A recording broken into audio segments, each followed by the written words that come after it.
Hello दोस्तों, स्वागत है आप सभी का धीराज क्लासेस के यूट्यूब चैनल पर। और गाइज, आज इंग्लिश की क्लास में हम करने वाले हैं अपना टॉपिक सेंटेंस कंप्लीशन। हालांकि बताने की ज़रूरत नहीं है कि एग्जाम में किस तरीके के क्वेश्चन आते हैं, क्योंकि ये सारी चीज़ें मैं आपको पिछली वीडियो में समझा चुका हूँ।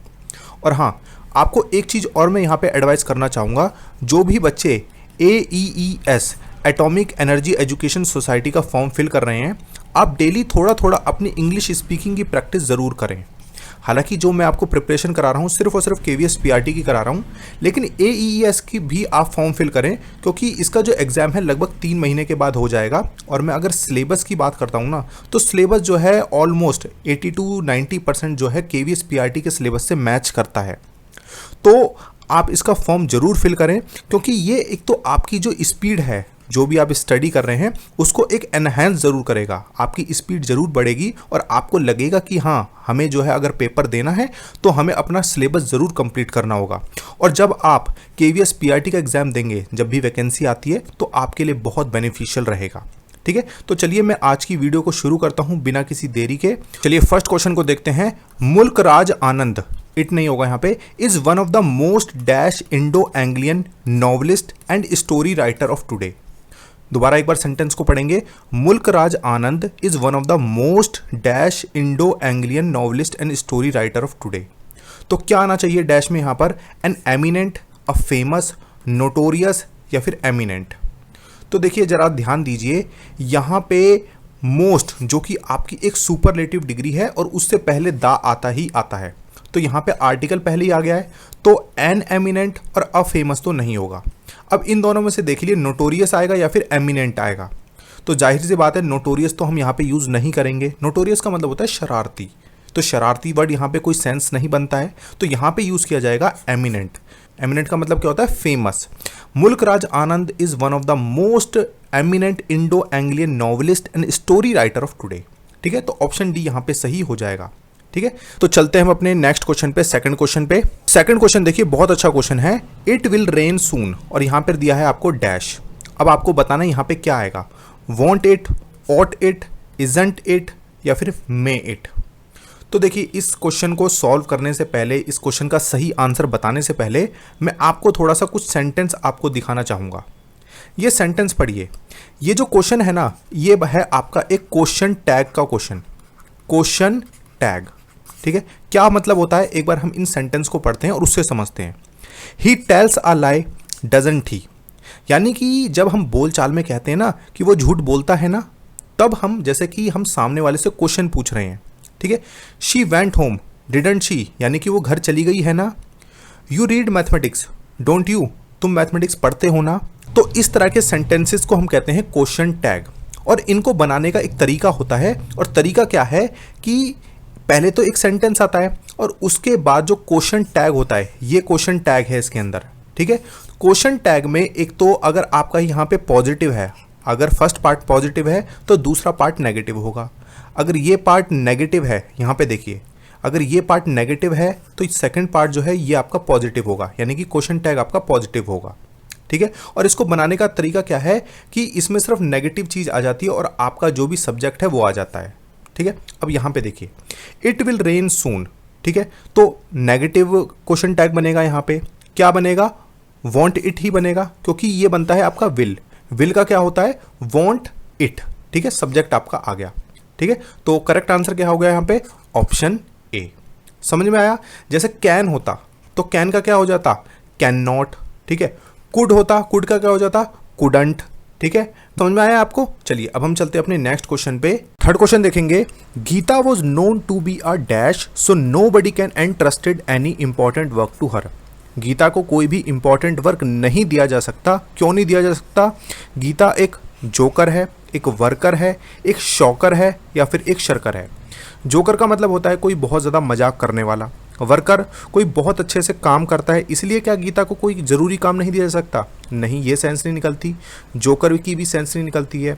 शोकर का मतलब होता है कोई बहुत घिनौना काम करने वाला, तो ये भी सेंस नहीं निकलेगी। और शर्कर का मतलब होता है कोई बहुत कामचोर व्यक्ति जो काम से जी चुराता है, उसको हम कहते हैं शर्कर। तो शर्कर की सेंस यहाँ पे निकलती है। Gita was known to be a shirker, so nobody can entrusted any important work to her. ठीक है, तो ऑप्शन डी यहाँ पे सही हो जाएगा। समझ में आ गया। चलिए चलते हैं अपने नेक्स्ट क्वेश्चन पे, फोर्थ क्वेश्चन पे। फोर्थ बहुत ईजी सा क्वेश्चन है, बहुत समझाने की जरूरत नहीं है, आप इजीली इसका आंसर दे पाएंगे। This is a good dash for picnic. This is a good dash for picnic. Picnic के लिए क्या हो सकता है? सीन, लैंडस्केप, स्पॉट या प्लॉट। तो सीन नहीं हो सकता, लैंडस्केप नहीं हो सकता, प्लॉट भी नहीं हो सकता, स्पॉट ही करेक्ट आंसर होगा। ठीक है, ये नॉर्मल आपकी बोलचाल का सेंटेंस है।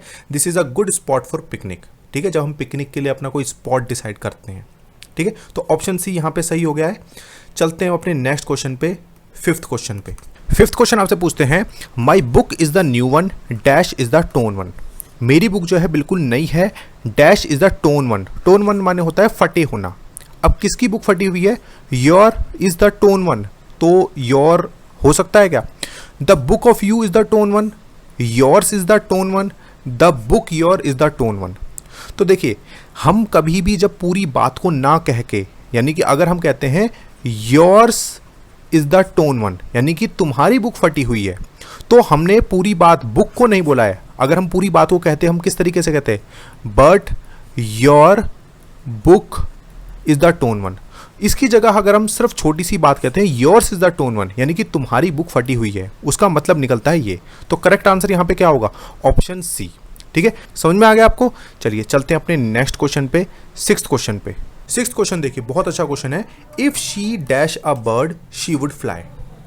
If she dash a bird she would fly. तो क्या आना चाहिए डैश में? इज, आर, वॉज या वर। देखिए, ये जो एक सेंटेंस है, ये एक तरह का कंडीशनल सेंटेंस है। कंडीशनल सेंटेंस, कंडीशनल सेंटेंस वो होते हैं, जैसे कि मैंने आपको बताया था कि इफ इट रेन्स, अगर बारिश होती है, I will cancel the trip, मैं जो ट्रिप है उसको कैंसिल कर दूंगा। यानी कि जब एक चीज होगी तब दूसरी चीज होगी। ठीक है, और एक चीज और होती है यहाँ पे, जिसमें हम कोई अपनी विश को जाहिर करते हैं, यानी कि अपनी कोई इच्छा को, अपनी कोई कामना को। तो ये उसी तरह का सेंटेंस है। वो कह रहे हैं कि इफ शी अ बर्ड, यानी कि अगर वो बर्ड होती, शी वुड फ्लाई, वो उड़ सकती थी। तो इस तरह के कुछ सेंटेंस मैं आपको दिखाता हूँ, आपको थोड़ा सा और अंडरस्टैंडिंग डेवलप होगी। If I were a rich man, अगर मैं बहुत अमीर आदमी होता, I would make more charitable donations. Second sentence देखिए, if she were here right now he would help us, अगर वो यहाँ पर होता तो हमारी हेल्प करता। तो इसमें हम क्या है, अपनी कोई एक इच्छा को जाहिर करते हैं। और इसमें एक चीज़ का ध्यान रखना, इसमें सिर्फ और सिर्फ वर ही यूज़ होता है। जैसे ही के साथ हमने क्या यूज़ किया है? वर का यूज़ किया है। आई के साथ क्या किया है? वर का यूज़ किया है। इसमें चाहे आपका सब्जेक्ट सिंगुलर है या प्लूरल है, उसके साथ वर ही यूज़ होता है। इस तरह के सेंटेंस में आप समझ जाएंगे जिसमें हम अपनी कोई इच्छा को जाहिर करते हैं कि अगर ऐसा होता तब ऐसा होता। ठीक है, तो करेक्ट आंसर है यहाँ पे ऑप्शन डी। ठीक है, if she were a bird she would fly. समझ में आ गया। चलिए चलते हैं अपने नेक्स्ट क्वेश्चन पे, सेवंथ क्वेश्चन पे। सेवंथ क्वेश्चन देखिए, there are dash views on the issue of giving bonus to the employees. There are dash views on the issue of giving bonus to the employees. तो क्या आना चाहिए यहाँ पे? Independent views on the issue, यानी कि सबके स्वतंत्र व्यूज हैं। डाइवर्जेंट, सबके अलग अलग व्यूज हैं बोनस देने पर एम्प्लॉयज को।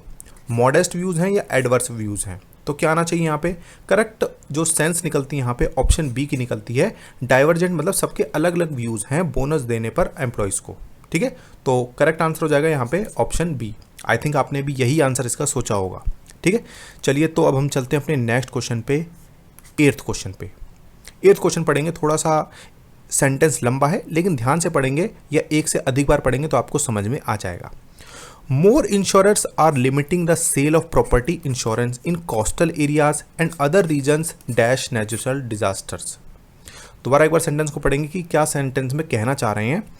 More insurers are limiting the sale of property insurance in coastal areas। जो बहुत सारे इंश्योरर हैं वो जो प्रॉपर्टी इंश्योरेंस की जो सेल है उसको लिमिट कर रहे हैं। कहाँ कहाँ पर? एक तो कोस्टल एरिया में, and other regions dash natural disaster. Natural disaster जो अदर रीजन्स में आती है तो कहाँ पर आ सकती है? सेफ फ्रॉम बनता है यहाँ पे? नहीं। अकॉर्डिंग टू नेचुरल डिजास्टर, ये भी नहीं बनता है, कोई सेंस ही नहीं निकल रही है। डेस्पाइट नेचुरल डिजास्टर, नहीं, क्योंकि हमें इसके साथ में कोस्टल एरिया दिया है तो डेस्पाइट भी नहीं बनेगा। डेस्पाइट का मतलब होता है नेचुरल डिजास्टर के सिवाय, तो सेंस नहीं निकल रही है। प्रोन टू का मतलब होता है कि वो वहाँ पर नेचुरल डिजास्टर आती हैं। प्रोन का मतलब होता है कि उससे ग्रसित, हिंदी में अगर मैं बात करूं, यानी कि यहाँ पे नेचुरल डिजास्टर आती हैं उस एरिया में और कोस्टल एरिया में, वहाँ पर insurer sell of property insurance को लिमिट कर रहा है। ठीक है, तो ऑप्शन डी यहाँ पे सही बनता है। तो अब हम चलते हैं अपने नेक्स्ट क्वेश्चन पे, नाइन्थ क्वेश्चन पे। नाइन्थ क्वेश्चन समझा चुका हूँ, क्वेश्चन टैग का क्वेश्चन है, तो बताना है आपको। They need not worry dash, isn't it, doesn't it, don't it, need they. तो आपको पता है ये आपका नेगेटिव है, तो आपका क्वेश्चन टैग कैसा आएगा, पॉजिटिव आएगा। पॉजिटिव टैग कौन सा है यहाँ पे, यही है सिर्फ, ऑप्शन डी ये सही हो गया। समझ में आ गया, बहुत सिंपल सा था ये, नीड दे, क्वेश्चन मार्क पहले ही लगा हुआ है। ठीक है, तो चलते हैं अपने लास्ट क्वेश्चन पे, टेंथ क्वेश्चन पे। टेंथ क्वेश्चन देखिए, keep your dog dash the flower beds, it may damage the flowers. Keep your dog dash the flower beds, it may damage the flowers. क्या आना चाहिए यहाँ पे, out from, beside, of. Keep your dog क्या बनती है यहाँ पे सेंस, यानी कि जो डॉग है वो डैमेज कर देगा जो भी आपके फ्लावर्स हैं।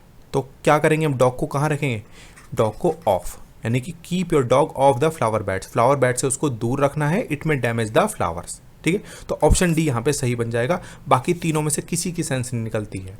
ठीक है, तो गाइज ये थे आपके टोटल 10 क्वेश्चन। आई होप आपको अच्छे से समझ में आ गए होंगे, और दोबारा कहूँगा कि आप इंग्लिश स्पीकिंग के लिए ज़्यादा से ज़्यादा प्रैक्टिस करें, आपको बहुत हेल्प मिलेगी KVS PRT के इंटरव्यू में भी, और आप अगर AEES का इंटरव्यू देने जा रहे हैं तो भी आपको बहुत हेल्प मिलेगी, क्योंकि इसमें काफ़ी चीज़ें आपके इंटरव्यू पर ही निर्भर करती हैं। ठीक है, तो प्रैक्टिस करते रहिए, और वीडियो अच्छा लगा है तो लाइक कर दीजिए और कमेंट करके ज़रूर बताइए। ठीक है, चलिए, thank you so much guys.